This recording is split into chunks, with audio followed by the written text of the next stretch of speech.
Para pelanggan PDAM Tirta Kahuripan cabang PDAM Ciomas yang berada di kawasan Villa Ciomas Indah, Kabupaten Bogor hampir 1 bulan lamanya mengalami kesulitan pasokan air pam.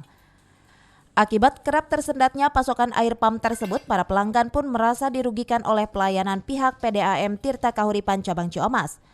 Warga yang kesal dengan pelayanan PDAM Tirta Kahuripan cabang Ciomas ini pun berencana akan melakukan aksi demo terkait buruknya pelayanan pasokan air pam ini.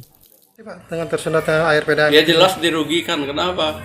Orang mau kerja terlambat, mau sholat nggak ada air, mau masak nggak ada air, ya jelas dirugikan.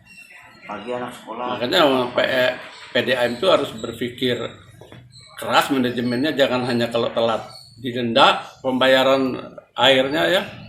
Nah sekarang dengan tersendatnya distribusi, harusnya PDAM memberikan kontribusi kepada masyarakat. Pihak PDAM cabang Ciomas mengaku jika sendatan pasokan air tersebut tidak terjadi selama 24 jam, namun hanya terjadi pada waktu-waktu tertentu saja, yakni pada pagi hari dan sore hari. Untuk menghindari terjadinya aksi demo dari para pelanggan, pihak PDAM cabang Ciomas pun langsung melakukan penambahan debit pasokan air agar bisa memenuhi pasokan air kepada para pelanggan di kawasan Villa Ciomas Indah. Sedikit gejolak dari beberapa blok di Villa Ciomas Indah. Jadi sebetulnya pengaliran kita tuh bukan mati 24 jam, tapi mati di jam puncak, pagi sama sore. Ada yang mati, ada yang kecil banget.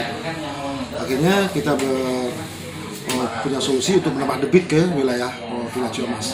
Tadi kita udah temui Pak RW-nya sama sebagian warga, dan kita udah kasih keterangan, kita kasih janji yang akan pengaliran mereka normal kembali dan mereka sudah mau menerima dan menunggu prosesnya.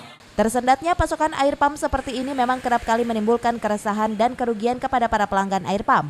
Untuk menghindari munculnya kerugian dan keresahan dari para pelanggan, sudah selayaknya pihak PDAM Tirta Kahuripan cabang Ciomas bisa memberikan pelayanannya secara maksimal kepada para pelanggan. Dari Ciomas, Kabupaten Bogor, Mande Jajar melaporkan.